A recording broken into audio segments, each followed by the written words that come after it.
Hey y'all, welcome back to the Hack Shack. Today I'm just going to be talking a little bit about VCF Midwest 2023, a little bit about the trip, and mostly about just what the haul of things that I got, and maybe some of the people that we talked to.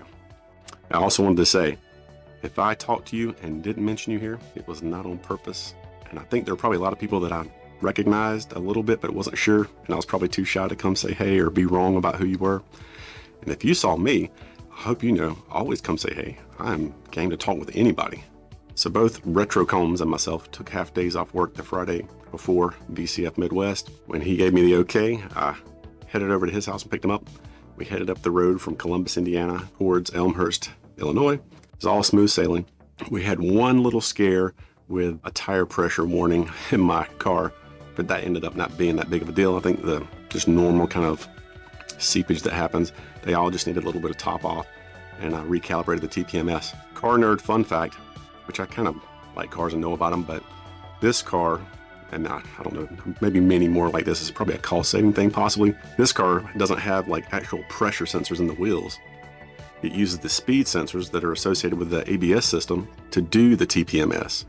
So that's pretty cool. I'll put up a little image here about it, and I'll put a link if you happen to be interested about that. Because you know, if you imagine as a tire gets lower in air, the diameter gets less, and so it's going to have a speed differential. So unless all your tires are losing air at the same time or something like that, or if you get them right and then you calibrate, then if something's off, that's how that throws up. So probably pros and cons to that. Of course, you don't have to worry about the batteries going dead in those, but you also don't get to see like a heads-up display or something about the actual tire pressure without pressure sensor. So I don't know, I thought that was kind of neat. So we make it up to Elmhurst, we check into the hotel, we go find this interesting place to eat and get some, I guess, traditional, I don't know if it's traditional, but some Chicago type grub. It was good, no complaints there, pretty fun. I think that was a ribeye sandwich or something, if you care. And then what we decided to do before we turned in for the evening after eating was just to go over and check out the venue to see what was set up and stuff, just to kind of sneak around and look. I don't think it's technically sneaking, I don't know, no one told us we couldn't, so there you go. And I'm going to play a little clip right here for a second, and with the permission of Retro Combs, he said it was okay. This is a little short he did that kind of shows our walkthrough at the beginning. And as you see, we're just going around kind of looking at everything and seeing what we can see. But then I rounded the corner and saw this.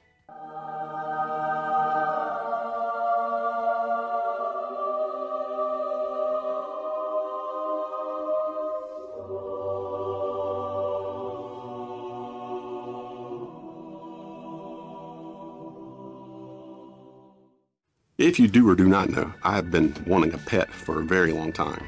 And last year I was about to get that pet. If Combs didn't get it, he got that one.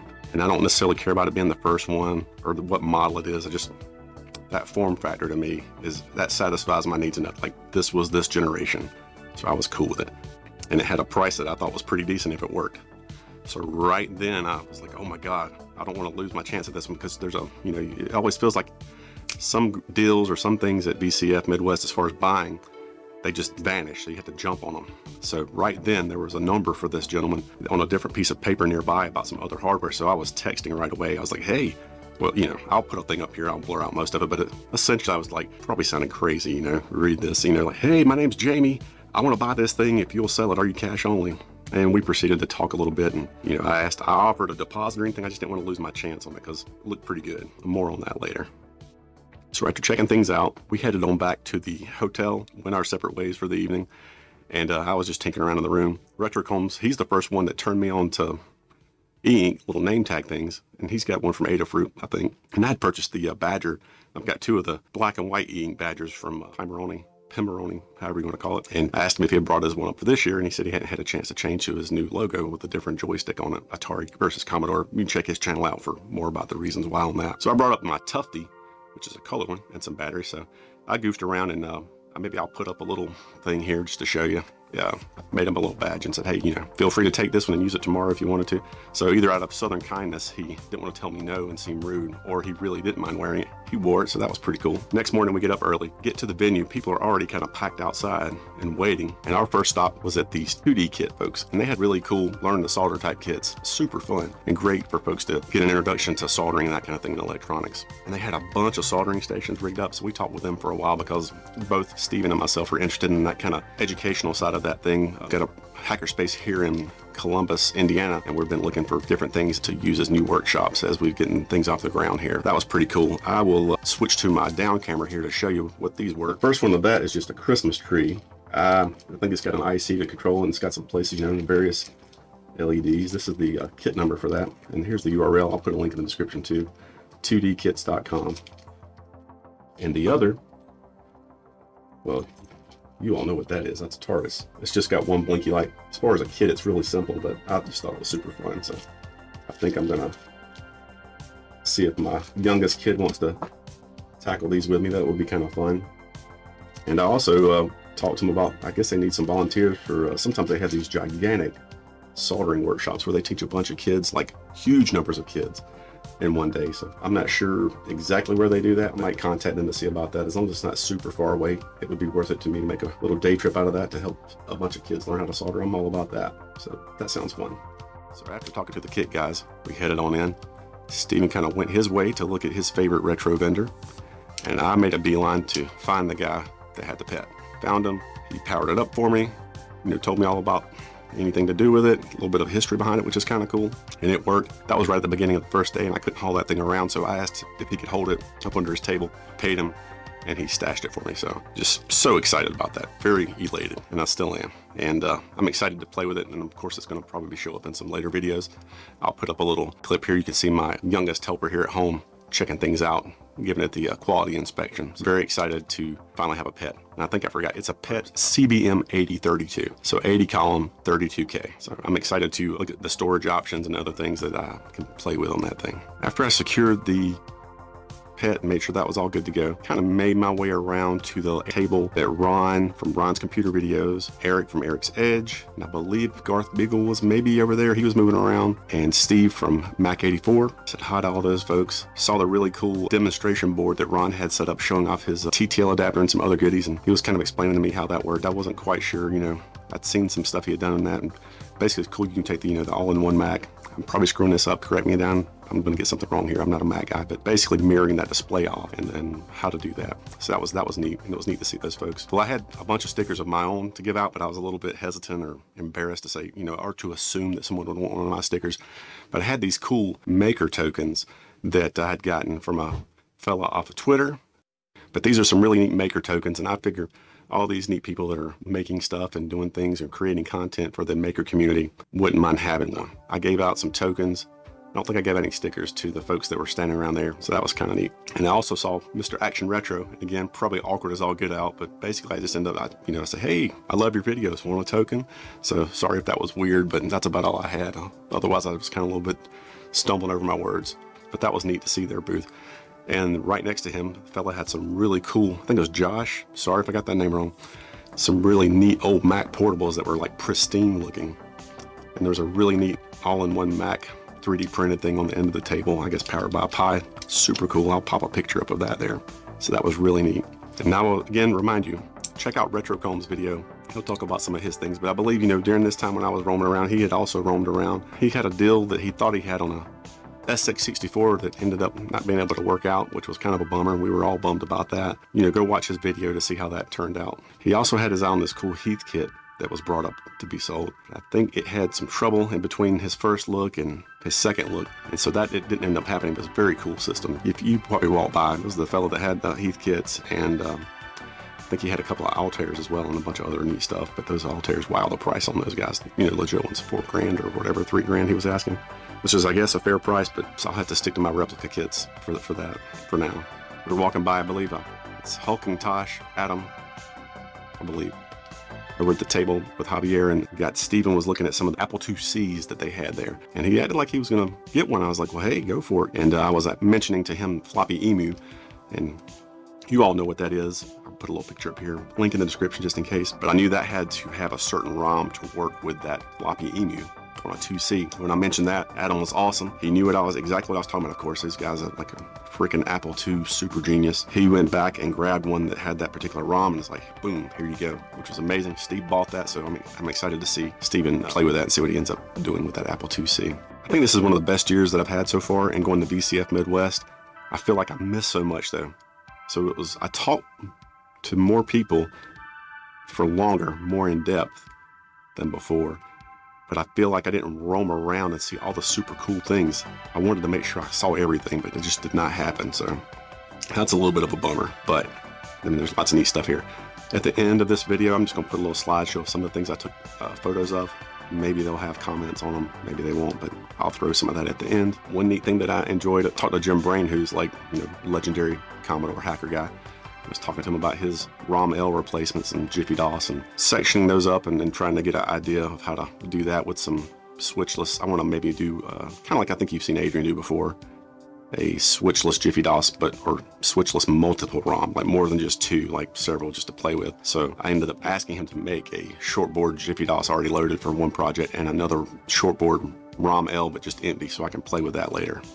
And he was just really gracious with his time, and it was just really awesome. So that was a great interaction I had. So I'm going to switch now and just really focus on some of the things that I got, and I'll just show you with the top-down camera. But before that, this is a good one. If you don't follow CellGen Studios in Canada, go do that. I'll wait. I think his name's John. Sorry if I didn't get that right. Just a cool channel. It may not be everybody's cup of tea, but I love it. And I think folks that are like me or like the kind of stuff I like will love it. It's not all about the same exact kind of stuff. Some of it might be messing with a car. Some of it might be messing with a vending machine. Then some of it might be messing with an old terminal. Just absolutely love it. He is a true tinker, hacker kind of dude. Love it. Anyway, so I follow him on Twitter. And, there's just too many videos and tweets or whatever, whatever posts to keep up with. But I did see where he had posted. I think he said the first person to find him, say hey to him at VCF, would get some syrup, I believe. And he said the subsequent 4 would get some exclusive Canadian potato chips. So I was all about that. So I did catch him at some point. And, like all these other guys, I was probably awkward around. I was like, hey, love your channel, because I do, like I just said. And he was like, hey, do you want some chips? And I was like, yes, I do. So it was cool. It was a little bit reminded me funnily of this scene from, well, like this.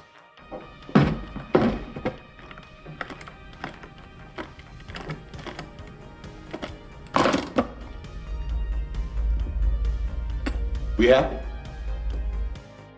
We happy. So I got the chips, and we'll do a little test of those at the end of this video, see what those are like. Stay tuned for that. Now on to the general swag. We'll switch to the top-down camera. All right, so here we go. I'm gonna just bring out some stuff. This is real cool. I'm just gonna show you real quick. This is my e-ink badge. I've had it in some screenshots. This thing is great. It's, e-ink, so it just sticks.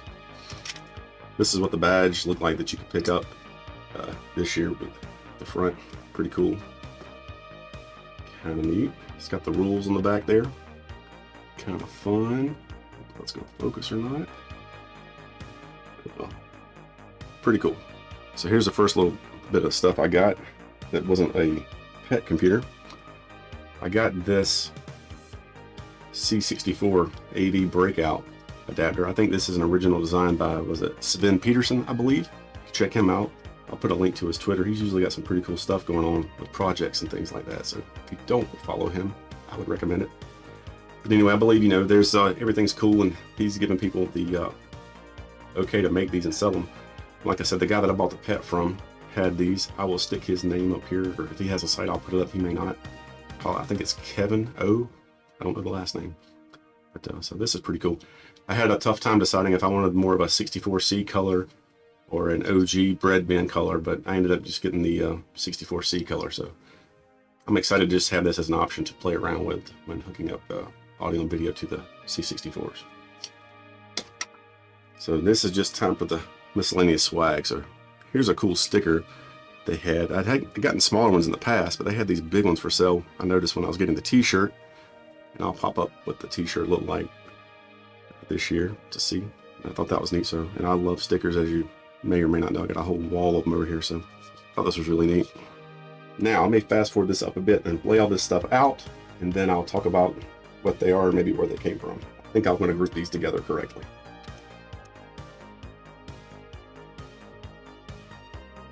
All right, so I think this covers stickers.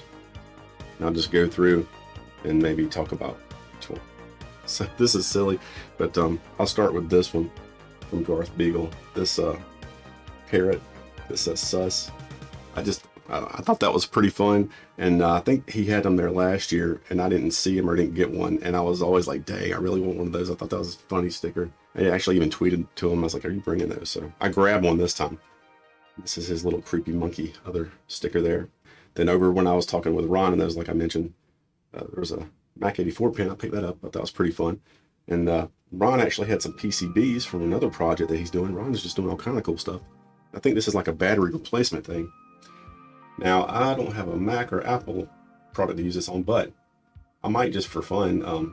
You know, I do stuff with the NVRAMs on Spark stations. I could do that just as a proof of concept, but I don't know if I need two like that. So, but this is really cool. Good job on this PCB. It looks great, Ron. You know, I grabbed an 8-bit T sticker from you know, Javier's business he's got there. And if you haven't seen, I'm going to pop up a picture. That Apple, well, he's got lots of cool stuff, but man, that Apple IIc that's all blacked out, that thing is awesome looking. Wow, just super cool. Now, I believe these three were grouped together, and I guess it's these folks. Or is it Jeff Daniel? I'm not sure who's who, and I'm sorry. I see names online or aliases, I don't know who, but they had some neat stuff. They had some VIC-20s, people doing all kind of cool stuff. And the fellow over there had 64 OS going on, you know, the little mini 64, which is cool. And I talked to him for a while, or I listened while he talked to Steven. But these are super cool. And I love this character. I don't know, maybe you all too. Like, this is burned into my brain from, you know, our first PC was a VIC-20, and the character's in the manual. And just, that's a really cool sticker. This was neat. The fellow that had the Pico Gus booth there was showing off that sound card emulation project, and that is just really neat. Obviously a cool sticker. I'm going to put a link for that. It's just a neat project if you happen to not know about that. This is fun. So Userlandia, another, it's just a great YouTube channel. Check this out if you have not.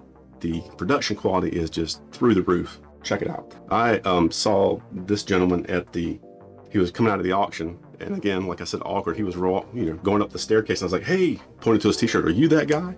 And he's like, what? Yeah, and he's rolled back down the stairs and gave me a you know, a sticker and this cool card. So yeah, Dan, it's Dan. So check Dan's channel out, Userlandia. I'll put a link in it, but really cool stuff and a really nice guy.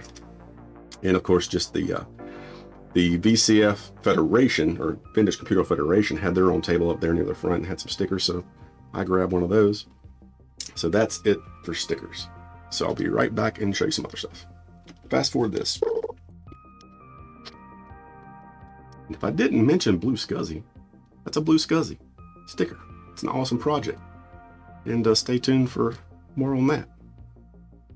Eric is a super nice dude. Go check out Blue Scuzzy. So there was one vendor there, I think it's a husband and wife team, and they have a lot of cool things for retro fans. They had some coasters and magnets and all kinds of other neat things. Steven got a shelf from them. So they had these cool magnets that they had 3D printed on a, you know, multicolor printer, and just, I was wowed because of how, you know, good those came out. I mean, you know, nothing's perfect, obviously, but like these look better than any multicolor print that I've seen. But I mean, I'm not claiming to be an expert or being around anything fancy rather. But I thought these were pretty fun. I will put the name of the company up and a link. But it's neat, they just, you know, had a little neodymium magnet there. Pretty cool. So like I mentioned, I talked with Jim Brain, and he made up a shortboard Jiffy DOS and also just a blank shortboard ROM L for me to play with. So looking forward to tinkering with those at some point soon. That was pretty cool. And I also grabbed a couple of Blue Scuzzies. And these are mostly complete. They even have the jumper headers in there, but they don't have the 2040s. At least this one doesn't. I've got this one for me, and I grabbed one for Mr. Cook, who didn't go with us this year, but went with us last year, and I think he's got some projects he's want to tinker. And so Eric threw in a 2040 there. We worked out a deal on that, so that was pretty good. And it's got a little bit of soldering to do, but not much. They've done a lot of it for us, so that's pretty fun. I've got another video on Blue SCSI on Spark. There's tons of other Blue SCSI videos out there. Check these out, especially on the Mac right now, because now with this latest software they've done, it will emulate a SCSI Ethernet card. So this can get your SCSI emulation as well as network access for your classic Mac. And you guys correct me in the comments if I screwed any of that up. Check them out. Eric and the crew, super nice. Everybody that's involved with this is just super duper nice. And Eric had this really cool SCSI sniffer box. If I've got a video or a picture or beg, borrow, or steal one, I'll put it up right now while I'm talking. But I guess, you know, it essentially sits in the pathway in the SCSI bus, and it's good for debugging, I guess, things or seeing how things talk, so you can put support for a particular device if it's not working right into a Blue SCSI. So that was pretty awesome. So yeah, got two of the Blue SCSI V2 desktop cards here. I forgot something on the sticker page. Geekenspiel was there and had these cool custom made for VCF Midwest 18. These were really neat, I thought. I'm not sure what I'm going to do with these, but just they look cool. So I got some. He's got some neat stuff. Check them out. Now, when we came back from lunch on Saturday, which we had met up with Greg from Grand Rapids, an awesome dude that hangs out in the Retrocombs Discord and other places with us. When we came back, we checked out some of the vendors in the parking lot. The first one I kind of went to look at, and I'll put some video up here, was this guy in a van that had a bunch of hard drives in the back corner, and they weren't all classics. There, a couple caught my eye. He had some archive type 8 terabit SATA drives, and I checked those out with a mind to come back later and maybe get some. Then what caught my eye was this. You know, I don't know what this is. I'm gonna probably zoom out a little bit. So this caught my eye. You know, just a nice Hayes modem. And what made me look for one of these is there was a person inside that had the cool project where, you know, it basically puts an ESP32 type solution in here and acts as a modem, but it also has the lights, so all the lights do their little dance and stuff. So I was thinking about using this case with one of his boards, or possibly, I don't know, trying my hand at doing my own thing with one of the other ESP32 things, if I can make some blinky lights happen up here. I don't know. I might just get his board to support that project because that's super cool. But yeah, just a nice old school modem here. Now, this is the purchase that got me most of the interesting comments so far. And you can see in this shot where I'm picking it up, but here it is. A Sinclair ZX81 or ZX81. I know these things, a lot of people hate them. And there's, you know, but I just think this is a part of computing history, right? I mean, this was the thing that was really spread and got into, at an affordable price, and got to everyone's homes in the UK, right? Or many homes in the UK. So you can see it says FCC, and the model number is ZX81 USA. So yeah, I mean, these are off, so somebody's probably been in here. Who knows? I don't even know if it works. The guy was asking 30 for it, but I got him down quite a bit off of that, and figured I would just get it and play with it, see if I can get it to work, maybe enhance it. If it's a complete, you know, basket case, you know, it's still just kind of cool to have, to me. I mean, I like old computers, so that's that. You know, I know some folks like to say that these things are only good for using them for a doorstop. Perfect doorstop, right? No offense, Sir Clive, Sir Irving. But I don't think it would be that bad. I mean, this keyboard's not great, but I really wanted to play a certain game ever since seeing Micromen and hearing folks talk about it. Just kind of funny. I'm trying to remember what the name of that game is.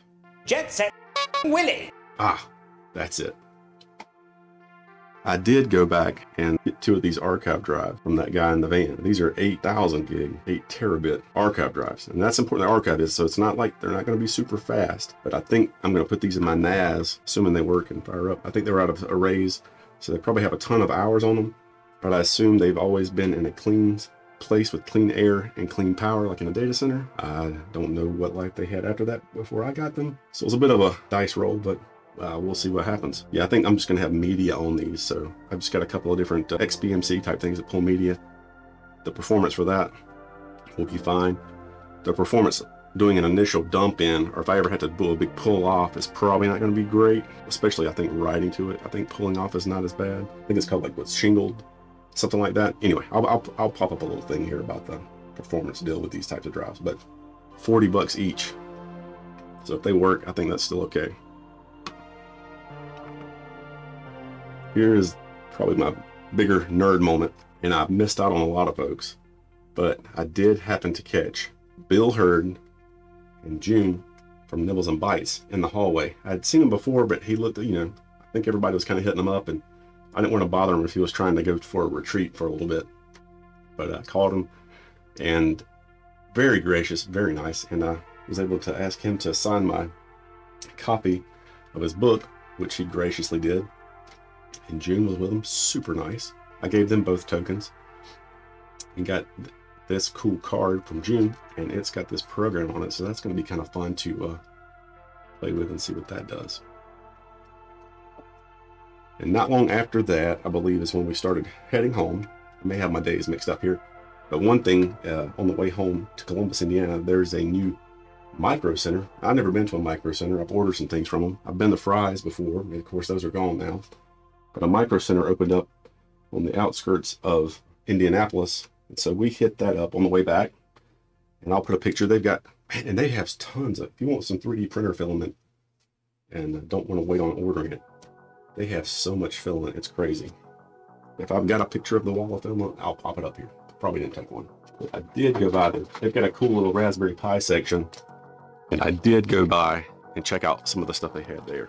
And Retrocombs and I still have to do our PDP-8 projects, and I believe the Pi Zero is going to be fine for me on that because I don't need a bunch of power in that. I'm just going to mainly blink the lights and emulate the old systems. I'm not going to try to use it as anything fancier. So when we were there, picked up a, one of the official micro USB power supplies from them, and I had a couple of Pi Zero cases. Grabbed those, and they've got all the options for the different, if you want to do the camera module or not. And I also picked up a Pi Zero W wireless. W's for wireless. This is not the Pi Zero 2. They didn't have any of those, but I just got this, and I think this will be plenty of the PiDP emulation. And there's also a mug, and I will put a picture of that mug over this. I don't have it down here with me. And that was about it. I think all I've got left to do is try out those Canadian potato chips. See how that goes. Jamie from slightly in the future here. I almost forgot one of the coolest parts of the trip. So in my previous years of going, this being my fourth of going to VCF Midwest, I'd never attended the auction. And just a quick reminder for those that don't know, this isn't like, the kind of auction you go to try to get a good deal. This is the auction where people donate things, and those proceeds of the auctions go to support the organization that puts it on. Some things get elevated prices, but that's not a bad thing in this case because it's really to support the organization. It's not, again, to try to get a great deal. So I saw a bunch of cool stuff, and I had no intentions of bidding on anything. Then a SparkStation popped up with a monitor and a nice, like a pretty good keyboard and mouse. I didn't even hear what the specs were or anything like that, but I figured, what the heck, I don't know. The sun had the gravitational pull on me. So I ended up bidding back and forth a little bit and ended up winning it. I didn't hear what they said, the stuff, what the specs of it were or anything like that. One of the things that was really cool was that the person who donated it saw when I went up and the awesome people from VCF that were helping me get my things. Thanks a lot, folks. Helping me get it onto the cart to get it out on Saturday evening. The gentleman who donated it came up and kind of told me a whole little backstory, and maybe hopefully I'll be able to put that up over here while I'm talking. And basically, it came from a Army installation in Michigan, and I believe, the way I understood it, this was integrated or part of a, the old storage tape library robot things. It was part of one of those. So, and super nice gentleman. So it's just really cool. It's always neat when you hear a story about a machine. To me personally, I find that really cool. I think most of you guys might like that too.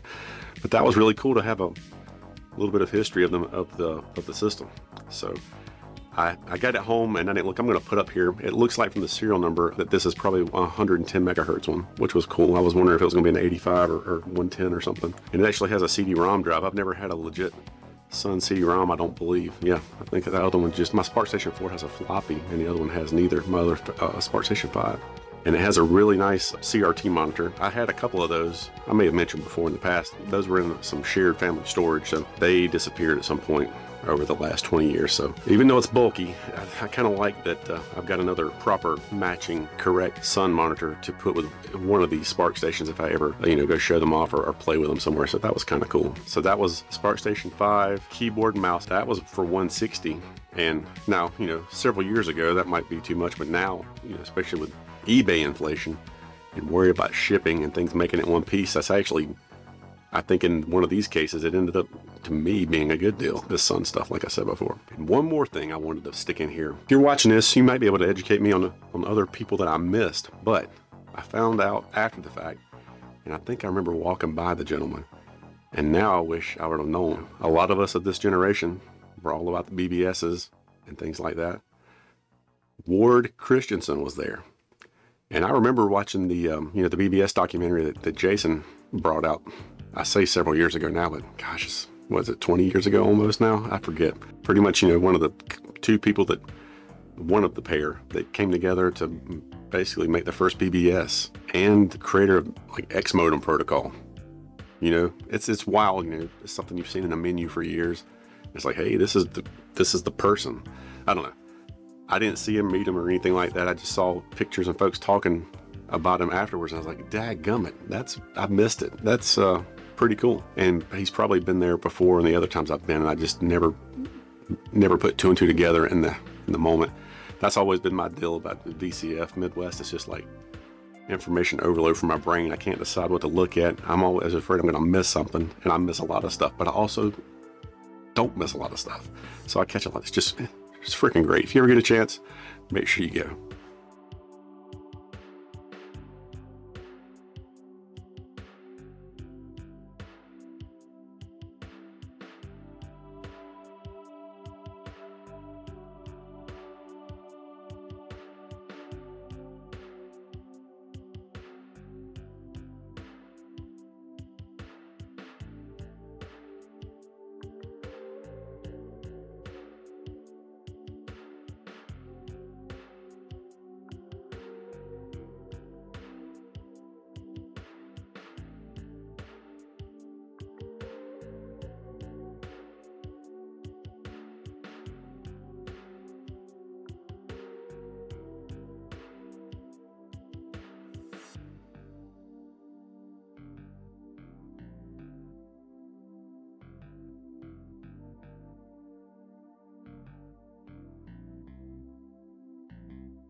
So now, as I mentioned earlier, I've heard about Canadian chips before, but I don't understand what the big deal is.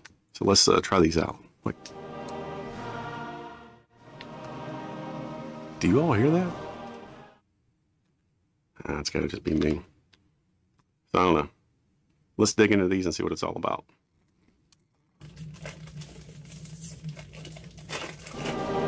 Oh.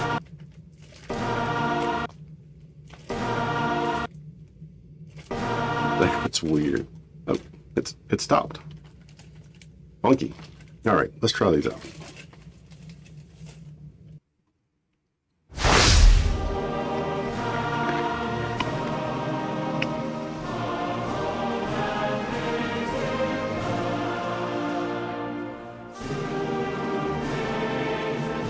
Oh. Whoa. Got the sudden urge to move to Canada. Wow. Hey, Deck Talk. Yes?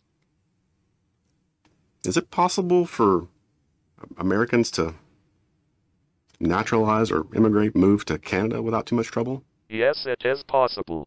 It is? But not for you. Why not me? Your name is on the no-no list. Does it say why? No, but you are listed along with the Hamburglar. The Hamburglar? Yes. Some sources indicate that Canada thinks that you are one and the same. And they think we're the same person? Yes, sirree. What? Rabble, rabble. Hey, if you made it this far, thanks for watching. Hope to see you again next time. Take care. Bye-bye.